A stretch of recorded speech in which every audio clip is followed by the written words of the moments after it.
இன்றே டவுன்லோட் செய்து உங்கள் ஃபேவரட் ஷோக்களை என்ஜாய் பண்ணுங்க. இந்தாங்க, இதையும் சாமி கிட்ட வச்சிருங்க அத்தை. மாமா இது எதுக்கு மாமா? மச்சான், ஜானகி தங்கச்சிக்கு தானான்னு ஒரு பொண்ணு மட்டும் இல்ல, மாயான்னு இன்னொரு பொண்ணு இருக்கா. இது என் மருமகளுக்காக நான் வேண்டிக்கிட்டது.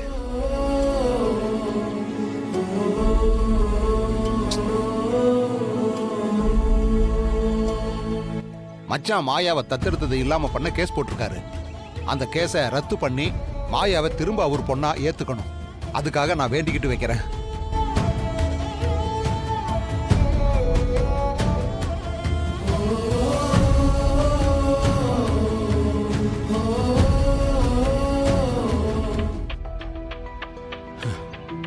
மாயா, நாம ஒருத்தங்க நல்லா இருக்கணும்னு நினைக்கும் போது நாம நல்லா இருக்கணும்னு இன்னொருத்தவங்க நினைப்பாங்க.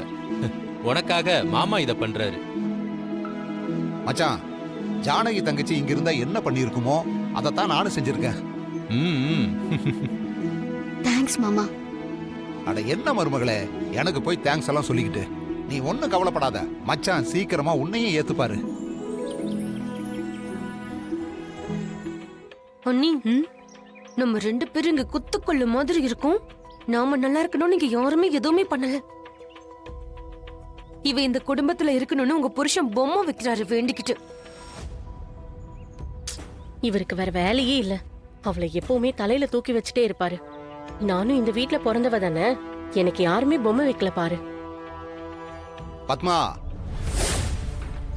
உன் பொம்மையெல்லாம் இங்க வைக்க முடியாது.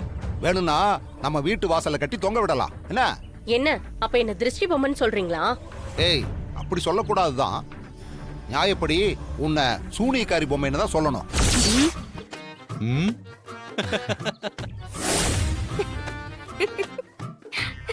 இத பாரு, எல்லாத்துக்கும் வயிறு எரிஞ்சிட்டு இருக்காத. போய் வேலை ஏதாவது இருந்தா பாரு.